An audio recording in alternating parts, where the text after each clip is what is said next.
para todos os públicos.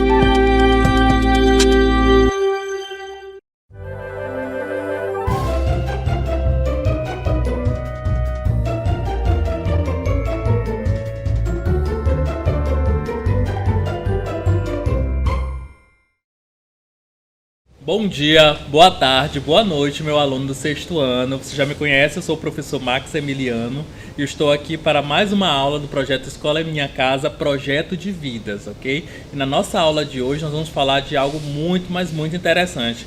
Quer saber? Então fica ligadinho nessa nossa aula de hoje.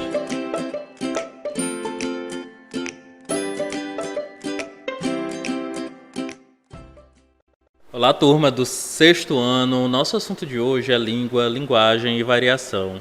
Esses três fenômenos que você já deve ter ouvido falar em algum momento da sua vida enquanto estudante, nós vamos falar hoje mais atentamente, dizendo o que é língua, o que é linguagem e o que é variação linguística, tá bom? Então fica ligadinho nessa aula de hoje que o nosso assunto é esse que está na nossa tela. Vendo aqui o nosso planejamento, eu fiz uma pequena alteração. A gente está trabalhando nessa semana, semana 7, língua, linguagem e variação, ok? Então eu trouxe o assunto 7 e o 8 tudo juntinho, tá? Para que na próxima semana nós possamos fazer uma revisão desses assuntos, ok?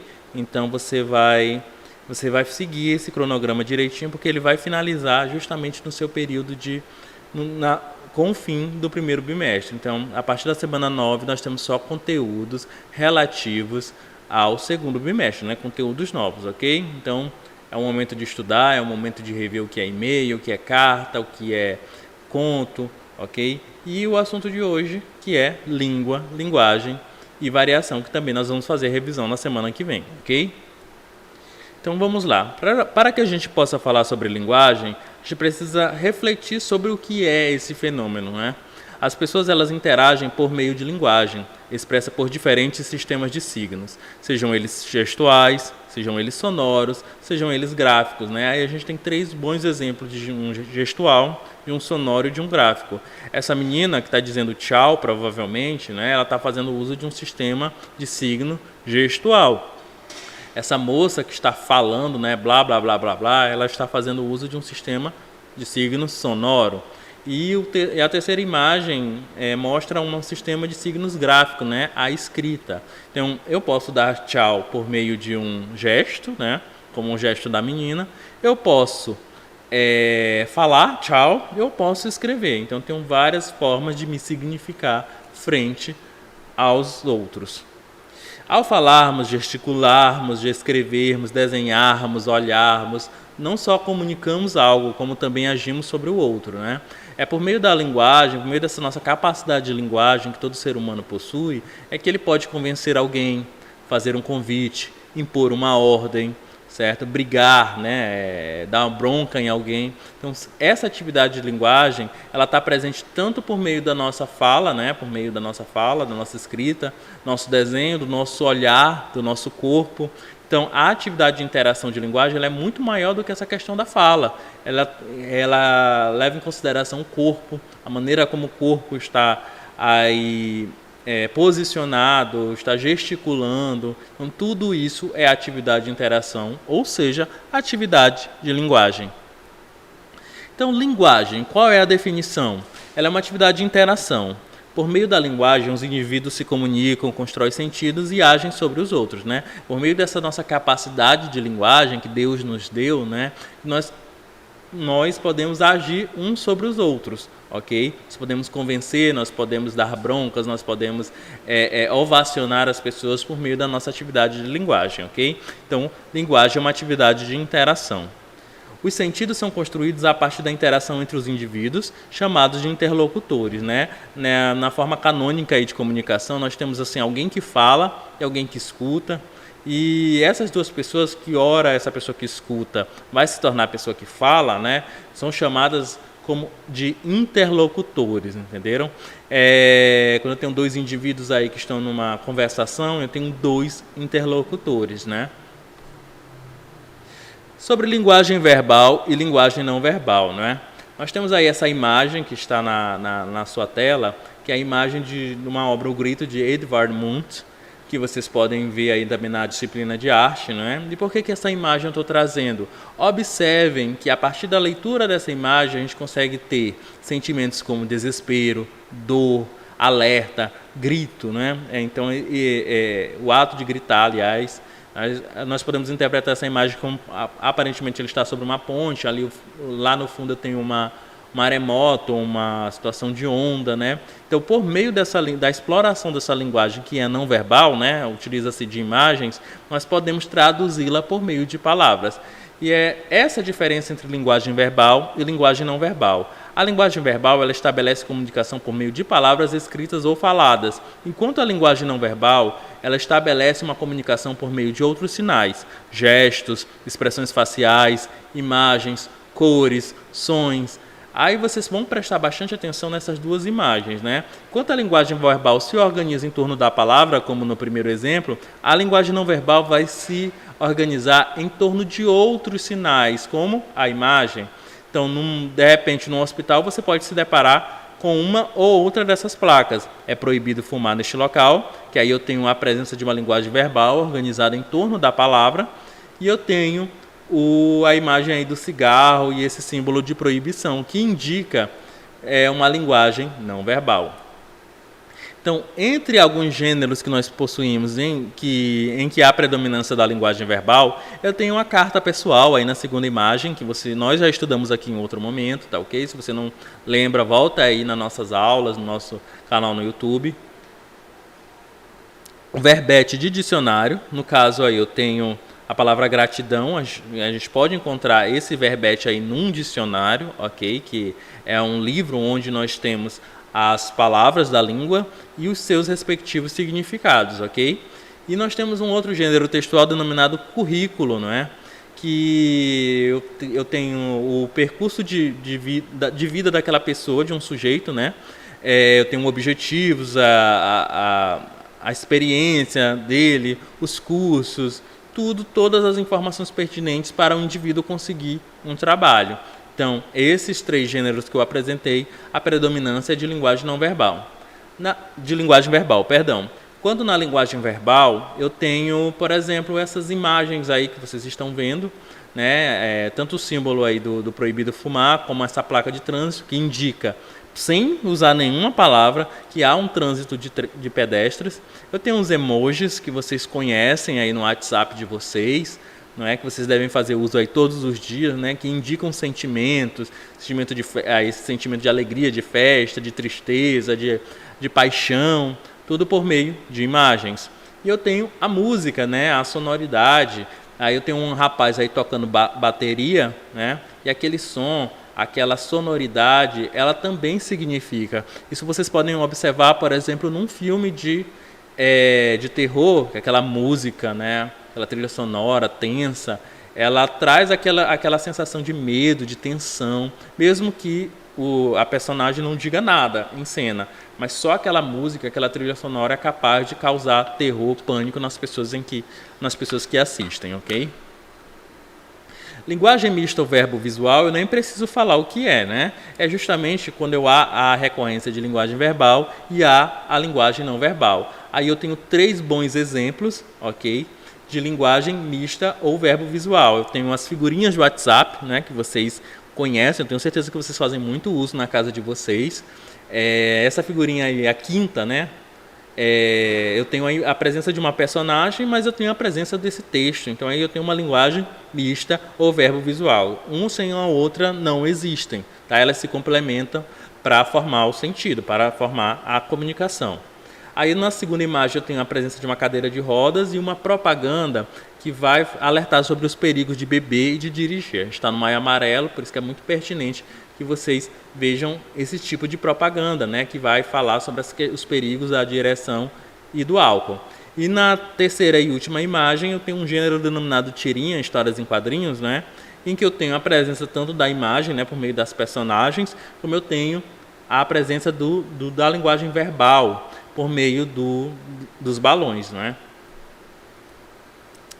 Então, vamos falar sobre língua agora. Sabendo que a linguagem, que é uma atividade de interação, né, toda e qualquer atividade de interação, a língua ela é uma forma de comunicação verbal, veja bem, verbal, composta por um sistema de signos e estruturas gramaticais.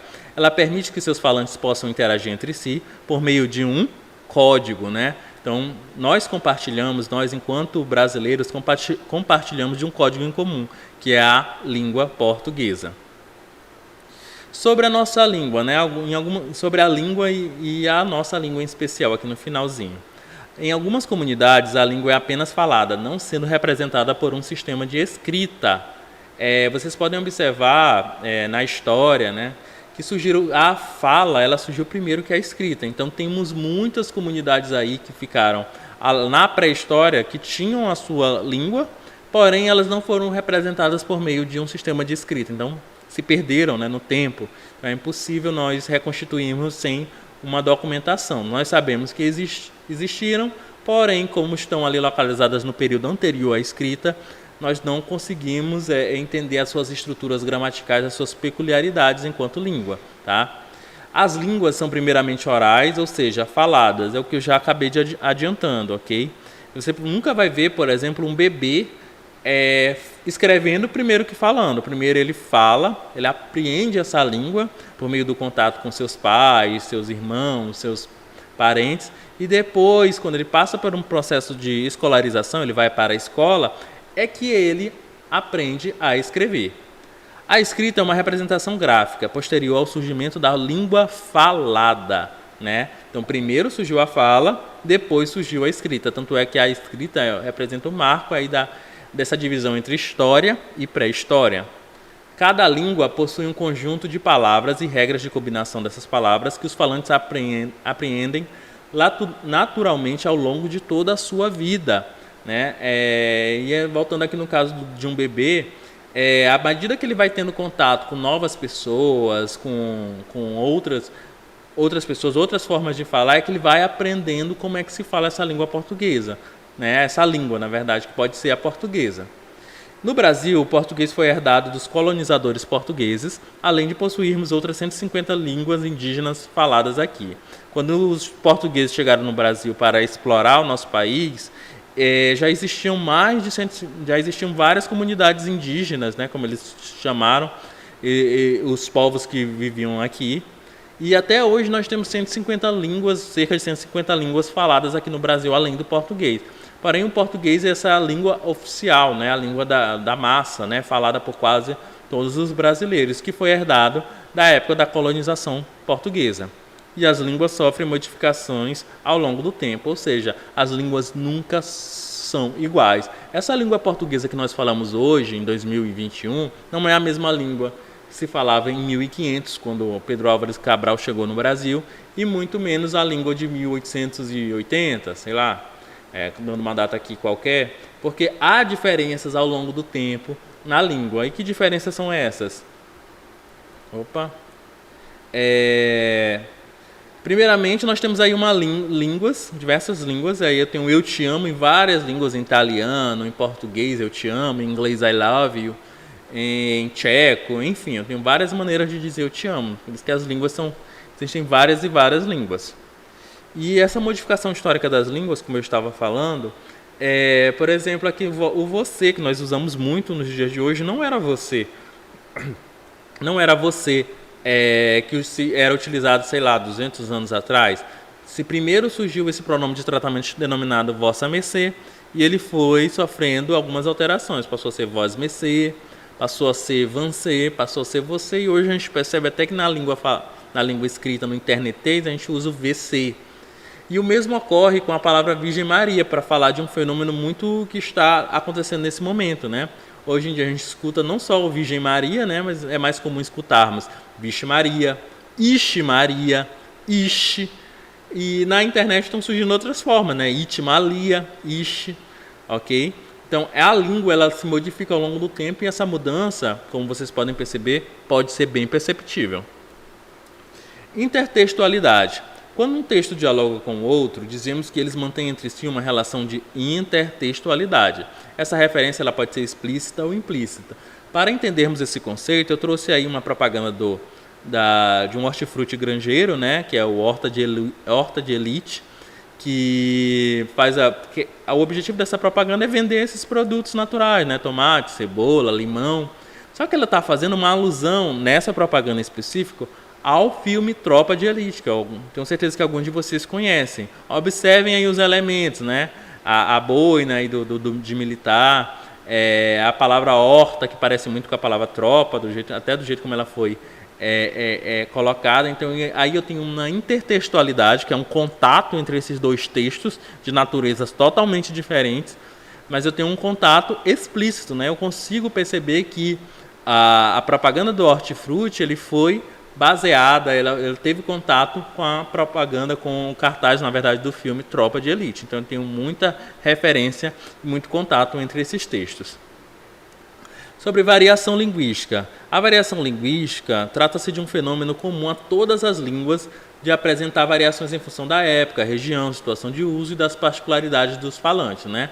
A língua que nós usamos aqui não é a mesma língua que igual, idêntica ao que é utilizada, por exemplo, no Rio Grande do Sul.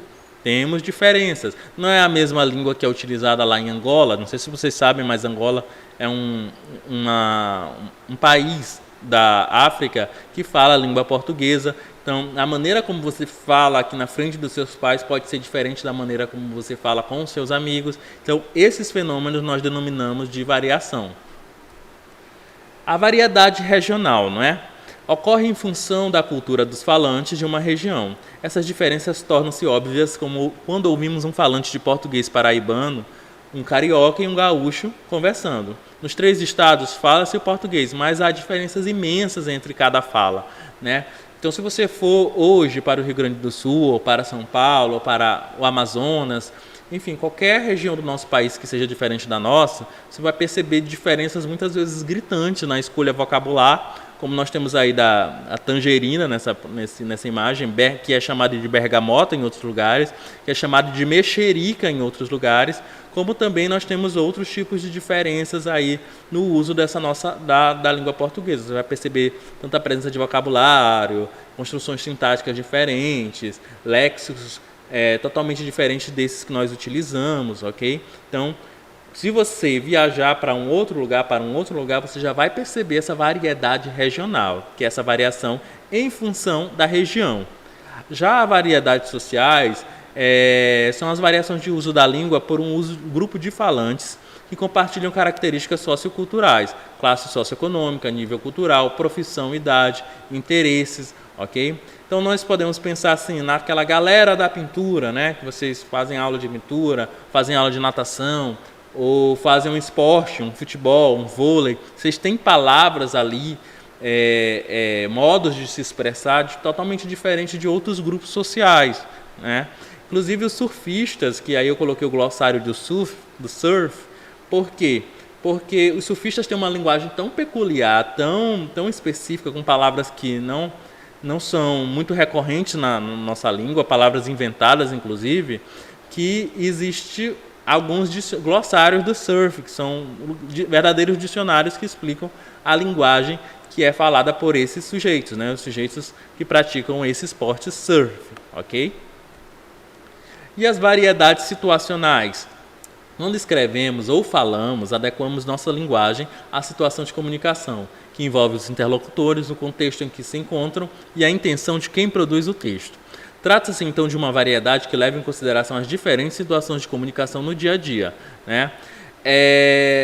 A maneira como você fala com o prefeito, né? Se você for colocado diretamente em frente ao prefeito, você vai usar uma linguagem mais respeitosa, você vai ter um cuidado maior. É diferente de uma linguagem que você vai usar, por exemplo, com seu amigo íntimo, né? Então você adequa a sua linguagem, a sua fala a essas diferentes situações, ok? Então eu tenho um registro informal, que é adequado a situações mais descontraídas, que possibilitam o uso de vocabulário pessoal, afetivo, uma conversa entre amigos ou um texto menos oficial, que não seria adequado, por exemplo, para conversar com uma autoridade como o prefeito, ou um vereador, ou um deputado, ou um juiz. E eu tenho um registro formal, que é adequado a situações mais formais, que pedem vocabulário mais técnico e objetivo, como o discurso oficial, o seminário ou um artigo científico. Quando você for para a faculdade, o modo como você fala com aquele seu professor, vai ser totalmente diferente do modo como você fala ali com seus colegas de turma, ok?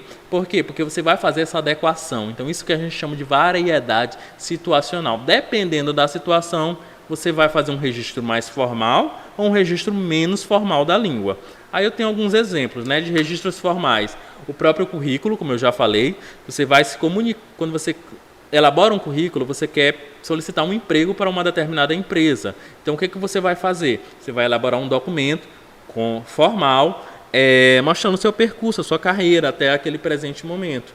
Então, isso que é o gênero textual currículo em registro formal. E o requerimento, né, que você pode, de repente, solicitar para a prefeitura, o asfaltamento de uma determinada rua, para o governo do estado, para o governo federal. Você pode solicitar, dependendo da competência, por meio de um requerimento, que é esse documento que está expresso aí na segunda imagem, ok? E os registros informais. Aí eu tenho a conversa, né, no WhatsApp, que ela é totalmente descompromissada. Aqui a conversa no WhatsApp, totalmente descompromissada com as questões das formalidades, né? A gente vai fazer uso aí do internetês, de uma linguagem bem mais descontraída. E eu tenho o bilhete, que você pode deixar em cima da mesa, que também vai fazer uso de uma linguagem mais descontraída, ok? Você quer saber mais? Então o que você vai fazer? Você dá um pause nesse vídeo para você anotar direitinho. Nós temos aí no livro de português da geração alfa esse assunto, só que está em páginas separadas, né? O assunto de língua e linguagem está lá na página 18 até a página 21. De variação linguísticas, variedades regionais, está na página 50 até 51. E de variação linguísticas, variedades situacionais, está na página 62 até a 65. Eu peço que vocês aproveitem esse tempo livre que vocês têm para pegar nesse livro e dar uma lida, tá bom? Vamos aproveitar também esse livro que também é muito bom. Vamos aí para as nossas atividades, né? Tendo em vista que as gírias... Primeira questão. Tendo em vista que as gírias compõem o quadro de variantes linguísticas ligadas ao aspecto sociocultural, ou seja, aos grupos, né? Analise os excertos a seguir indicando o significado de cada termo destacado de acordo com o contexto, né? Possivelmente não iremos à festa. Lá todos os convidados são patricinhas e mauricinhos. O que seria esse termo, que é considerado uma gíria até hoje, patricinho e mauricinho? Indica o quê? Garotos e garotas snobs, pretensiosas, gente que você não gostaria de se envolver, porque você acha muito nariz em pé.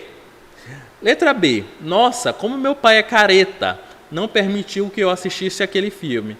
O que significaria aí careta, né? Se o seu pai é careta, não permitiu que você assistisse o filme, significa que ele é conservador, é aquela pessoa que não aprova as mudanças na sociedade, né? Letra C. Os namoros resultantes da modernidade baseiam-se somente no ficar. Tenho certeza que vocês imaginam o que significa essa palavra ficar, né? Ficar é manter um relacionamento sem compromisso com alguém, ok? Então é uma gíria que significa isso. Letra D. E aí, mano, estás a fim de encontrar com uma mina hoje? A parada vai bombar. Então, esse mano, mina e bombar, termos também considerados gírias, né? Registro informal.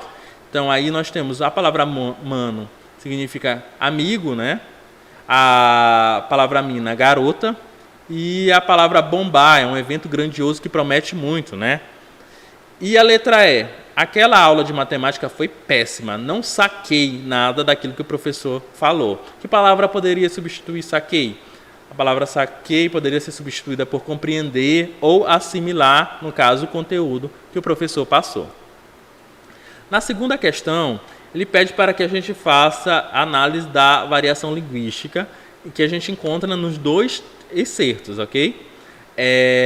Na letra A, nós temos aqui, aqui no norte do Pará, as pessoas chamam a correnteza de rio de corredeira. Quando a corredeira está forte, é perigoso passar pela pinguela, que é uma ponte muito estreita feita, geralmente com um tronco de árvore. Se temos muita chuva, a pinguela pode ficar submersa e, portanto, impossibilita a passagem. Mas se ocorre com manga de chuva, uma chuvinha passageira, esse problema deixa de existir. Então, que tipo de variação é essa? Só pela questão da variação aí do Paraná, de ser no Paraná, são palavras ali específicas daquela região, né? Corredeira, pinguela, nós temos aí uma variedade, o quê? Regional, né? Uma variação aí regional. Na letra B, e aí, mano, tá a fim de dar uns rolê hoje? Qual é? Vai topar a parada? Vê se desencana. Morou, velho? Você percebe a presença aí de muitas gírias, né? Algumas, inclusive, nós vimos no exercício anterior. Nós temos aí uma variedade que ela é social, ok? Porque vai de acordo com o grupo em que a pessoa está inserida. Na terceira questão, observe a tirinha e responda as questões, ok? Aí eu tenho a Magali, que está regando uma planta, né? No segundo quadrinho também eu tenho o Cebolinha, que está regando outra planta, pensando com outro propósito. E no terceiro quadrinho, o Cascão, que não está regando nenhuma planta, até porque ele sabe uma característica muito comum do Cascão, não é? Muito divulgada. E ele está pensando em outra coisa, né? Então, a letra A pergunta: apesar de não haver palavras, o leitor entende o texto apresentado. Que tipo de linguagem foi usada para construir essa tira? Verbal, não verbal ou verbo visual? Claro que foi a linguagem, nós não temos nenhuma palavra, foi a linguagem não verbal, ok? Sem o uso de palavras. Na letra B, qual dos três desejos gera o humor da tirinha? Seria o desejo do Cebolinha, do Cascão ou da Magali? Obviamente que é o terceiro, né? O desejo do personagem Cascão, que é totalmente inusitado, totalmente diferente do que se espera de quando uma criança vai regar uma planta. Letra C. Para compreender a tira, você usou seu conhecimento sobre uma das personagens e sobre o cacto. Que conhecimento foi esse?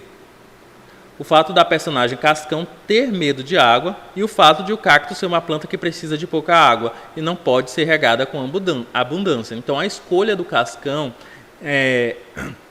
em plantar um cacto, porque ele não quer regar o cacto, né? Ele não quer porque ele tem medo de água, e esse medo e esses conhecimentos de ele ter medo de água, tanto o conhecimento do Cascão, que possui medo de água, como o conhecimento da planta, que não precisa regar, são conhecimentos que você já tem que ter prévio para você entender o humor dessa tirinha. Se você não tem esses dois conhecimentos, então você não consegue fazer a leitura dessa tirinha corretamente. Então, na quarta questão, nós estamos aqui no Maio Amarelo, né? Nós estamos aí vivendo o movimento Maio Amarelo, e você vai assistir primeiramente o vídeo, para depois nós voltarmos com a questão, ok? Então assista o vídeo agora.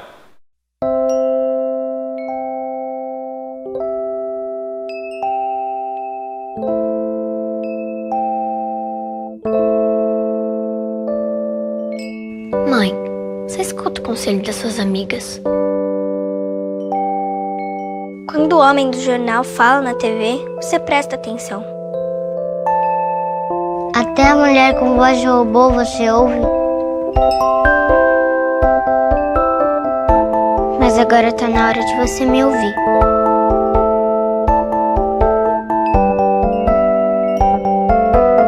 Mãe, quando você sair pra beber com as amigas, deixa o carro na garagem. Ô pai, deixa pra atender o celular depois da viagem. Pai, andar tão rápido é perigoso. A placa de pare é pra gente parar. Pai, não esquece de usar o capacete. Respeita quem tá andando de bicicleta. Pai, não passa no sinal vermelho. Quando tem gente passando na faixa, respeita.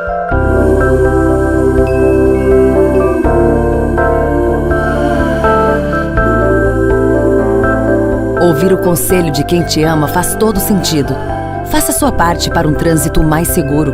Me ouça. Me ouça. Me ouça. Me ouça. Me ouça. Me ouça. Me ouça. Me ouça.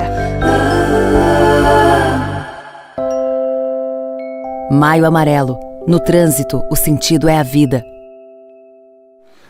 Você assistiu o vídeo direitinho, entendeu? Se quiser voltar, se você tiver no vídeo no YouTube, é bom você voltar. Esse vídeo inclusive está disponível no YouTube, ok?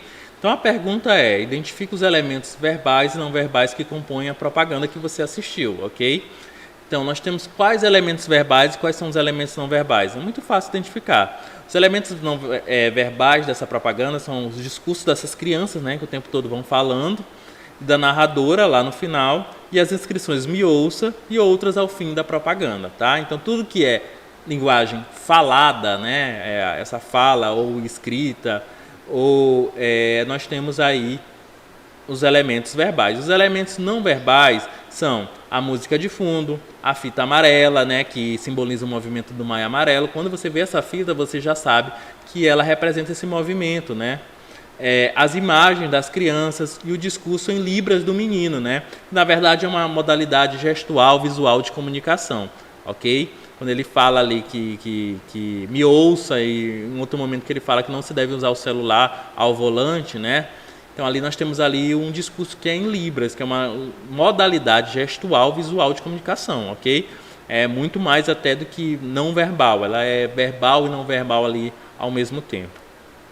Então o que é que você aprendeu na aula de hoje? Que a linguagem é uma atividade de interação, que a língua é um sistema de signos compartilhado por uma comunidade de falantes que possibilita a interação, que a intertextualidade é o diálogo entre dois textos, que variação linguística é um fenômeno a que toda a língua está sujeita, ok? Seja português, espanhol, francês.